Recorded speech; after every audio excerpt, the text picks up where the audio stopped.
શું જામનગરના સાંસદ પૂનમ માડમે ખરેખર 10 વર્ષમાં અચાનક રાતોરાત મોટા રૂપિયા છાપી લીધા? એડીઆરના રિપોર્ટ બાદ આ મામલે સમાચારો છપાયા અને બધાને લાગવા લાગ્યું કે સાંસદો તો રાતોરાત માલામાલ થઈ ગયા છે. આવો સવાલ અમને પણ થયો, પણ જ્યારે સત્ય જાણવા અભ્યાસ કર્યો ત્યારે ખબર પડી કે વાત આંકડાની માયાજાળની અને ભ્રામક છે.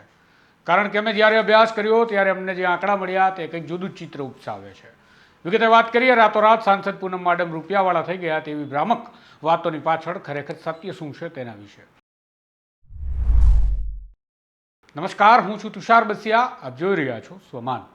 એસોસિએશન ફોર ડેમોક્રેટિક રિફોર્મ્સ નામની સંસ્થાએ તાજેતરમાં જ 102 સાંસદોની સંપત્તિ મામલે એક અહેવાલ બહાર પાડ્યો છે, જેમાં કોંગ્રેસ, ભાજપ સહિતની પાર્ટીઓના સાંસદોની સંપત્તિમાં 10 વર્ષમાં અધધ ઉછાળો આવ્યો છે તેવું તારણ સામે રાખવામાં આવ્યું છે. જેમાં જામનગરના સાંસદ પૂનમ માડમની સંપત્તિમાં 747%નો ધરખમ વધારો બતાવવામાં આવ્યો છે. આ રિપોર્ટ સાંસદોના સત્તાવાર એફિડેવિટના આધારે જ બનાવવામાં આવ્યા છે, માટે આંકડો ખોટો છે એવું ન કહી શકાય, પણ એવું તો જરૂર કહી શકાય કે તેનાથી એ સાબિત નથી થતું કે આ સાંસદો રાતોરાત કોઈનું બૂચ મારીને કે પૈસાવાળા બનવા માટે ધાડ પાડી અને રૂપિયાવાળા બન્યા છે. આ રિપોર્ટના સમાચારો, અખબારો અને ચેનલોમાં એવી રીતે સમાચારો ચાલ્યા કે જાણે સાંસદોએ ધાડ પાડી હોય, લૂંટ કરી હોય કે ભ્રષ્ટાચાર આચરી હોય. પરંતુ અમને સવાલ થયો કે આંકડા આવ્યા તે બરોબર, પણ સાંસદોની સંપત્તિમાં ઉછાળો કેવી રીતે આવ્યો તેનો પણ અભ્યાસ જરૂરી છે. સમાચારો ચાલ્યા કે પૂનમ માડમની સંપત્તિમાં 10 વર્ષમાં 130 કરોડનો વધારો થયો અને 747% જેટલી સંપત્તિ વધી છે. પરંતુ તેમાં તેમના પર રહેલી લોનની જવાબદારી અને સંયુક્ત પરિવારના હિસાબને કોરણે મૂકી દેવામાં આવ્યો છે. અંકશાસ્ત્રમાં કહેવાય છે કે આંકડાની માયાજાળ એવી હોય છે કે સાચાને ખોટા અને ખોટાને સાચા કરવા હોય તો આંકડાની માયાજાળને કોઈ એક જ બાજુથી બતાવી દો, જેથી ખોટું સાચું અને સાચું ખોટું લાગે. માટે અમે ગુજરાતના જ સાંસદ પૂનમ માડમે ચૂંટણી સમયે જમા કરાવેલા તમામ એફિડેવિટ્સ કાઢ્યા. જે એફિડેવિટ્સના આધારે અમે એડીઆરનો રિપોર્ટ બન્યો છે તેને જ અમે આધાર બનાવી અને તારણ કાઢ્યું છે. તેમાં અમે પણ હિસાબ કિતાબ માંડ્યા તો આખું ચિત્ર ભ્રામક છે તે પ્રકારનું વાત સામે આવે છે. ટૂંકમાં પૂનમ માડમની સંપત્તિ કંઈ રાતોરાત કે અચાનક નથી વધી. જે સંપત્તિ વધી છે તેમાં પૂનમ માડમનો કોઈ દોષ છે તેવું પણ ન કહેવાય.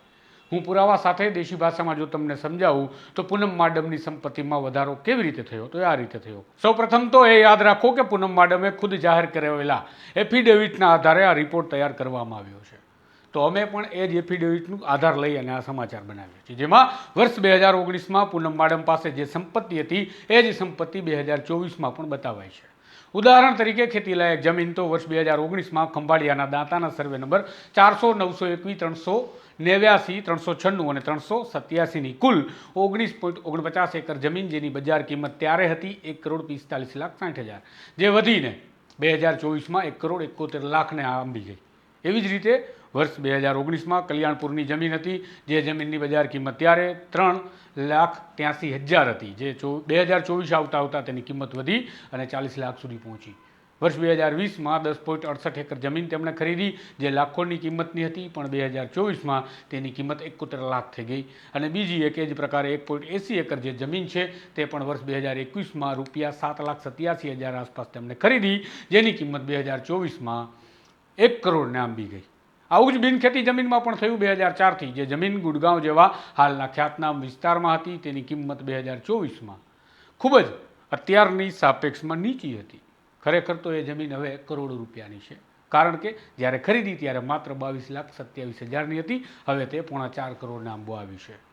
જામનગરમાં પણ તેમની ઓફિસ, બીજી મિલકત અને પૂનમ માડમે જે કંઈ પણ ખરીદી કરી છે તે મિલકતો 2009, 2011 અને 2012માં ખરીદી છે તેવું બતાવ્યું છે આ એફિડેવિટ્સમાં, જેની કિંમત 2024ની ચૂંટણી આવતા વધી જાય. સ્વાભાવિક છે, કારણ કે અત્યારે જમીન અને મકાનની જે કિંમતો વધી રહી છે અને આસમાને આંબી રહી છે, તેનાથી સ્વાભાવિક છે કે આ વધારો, આ ઉછાળો આવે, અને એ પોતે પૂનમ માડમે સ્વીકાર્યું છે એફિડેવિટ્સમાં. એવી જ રીતે શેર બજારમાં તેમની પાસે જૂના રોકાણ હતા, જેની કિંમત આજે આસમાને પહોંચી છે. એવી જ રીતે તેમની પાસે પહેલેથી 5.5 કિલો જેટલું સોનું હતું, જે દરેક ચૂંટણી વખતે તેમણે જાહેર પણ કર્યું છે, એટલે છુપાવ્યું પણ નથી. અને એની કિંમત વર્ષ 2019માં તમે સોનાની કિંમત વિચારો અને આજે કિંમત વિચારો તો કેટલો તફાવત આવે. આમ તેમની પાસે સોનાની કિંમતના વધારાનો પણ આમાં હિસાબ જોડવામાં આવ્યો છે. વર્ષ 2024માં પૂનમ માડમ પાસે પહેલાંથી જે સોનું હતું તે 3,72,00,000 આસપાસની કિંમતનું હતું, તે તેમણે જાહેર પણ કર્યું. અને આજે જો તેનો હિસાબ માંડો તો 2025 અને 26માં જે સોનાનો ભાવ વધી રહ્યો છે એ જોતા તો ક્યાં પણ પહોંચી શકે આંકડો. આમ ખરેખર તો પૂનમ માડમની સંપત્તિમાં વધારો થયું તેવું કહી શકાય, પરંતુ તેમણે સાંસદના કાર્યકાળ દરમિયાન કંઈ નવી ધાડ મારીને રૂપિયા છાપ્યા છે તેવું જરૂરી નથી અને તેવું કંઈ પણ ન શકાય, કારણ કે તેમણે જાહેર કરેલા આંકડાના આધારે રિપોર્ટ બન્યો છે અને એના આધારે જ અમે સમાચારમાં તમને દેશી ભાષામાં સમજાવીએ છીએ કે જમીનના ભાવ વધ્યા, સોનાના ભાવ વધ્યા, જે તેમની પાસે પહેલાંથી હતા અને એ ભાવ વધ્યા તેને અત્યારે રિપોર્ટમાં બતાવાઈ રહ્યા છે. આ ઉપરાંત પૂનમ માડમના માતાએ જે મિલકત વેચી તેના રૂપિયા 36 કરોડ તેમને પોતાની પુત્રીને આપ્યા, જે ઇન્કમ ટેક્સ રિટર્નમાં બતાવીને આપ્યા છે. ટેક્સ ચોરીનો પણ મામલો નથી, માટે કહી શકાય કે તેમની પાસે પહેલાંથી રહેલા સોનાની કિંમત આજે આસમાને છે. જમીનોમાં પણ રોકેટ ગતિએ જે તેજી આવી છે તો તેનો હિસાબ કરીએ તો પૂનમ માડમની સંપત્તિ રાતોરાત વધી ગઈ હોય તેવું બતાડી શકાય, પણ બતાડવું યોગ્ય નથી, કારણ કે જમીનની કિંમત વધી છે એ આપણે બધાએ જોઈ છે. એ જ રીતે સોનાની કિંમતને આપણે જોઈ રહ્યા છીએ. ખરેખર તો પૂનમ માડમે આ જાહેર કરેલો હિસાબ છે પોતે વ્હાઇટના પૈસા જાહેર કરે છે.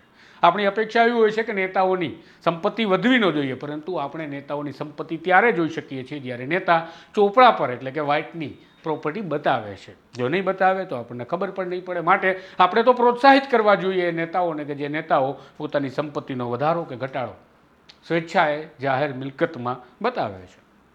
પણ એક તરફી સમાચારોમાં એવું બતાવાયું નથી કે પૂનમ માડમ પહેલાંથી જ પોતાની પાસે જમીનો ધરાવતા હતા, મિલકતો ધરાવતા હતા, દરદાગીના ધરાવતા હતા, જેના બજારમાં જે અસહ્ય વધારાને સમાચાર આપણે જોઈએ છીએ, અસહ્ય વધારા થયા છે, એ વધારાના કારણે તેમની પ્રોપર્ટી, તેમની સંપત્તિમાં વધારો દેખાય છે અને સાથે જ HUF એટલે કે હિન્દુ અવિભક્ત કુટુંબની પ્રોપર્ટી જે પારિવારિક સંપત્તિ છે એના ભાવને પણ આમાં જોડી દેવામાં આવ્યો છે, જે સંપત્તિનો આંકડો પણ આ હિસાબની અંદર દેખાય છે. ખરેખર તો પૂનમ માડમ પર 46 કરોડ 75 લાખની લોન છે અને એમની સંપત્તિઓમાં જમીન, મકાન અને દર દાગીના બધું સામેલ છે અને તેમની પાસે આટલા કરોડ રૂપિયાની લોન બાકી છે જે તેમને ચૂકવવાની છે.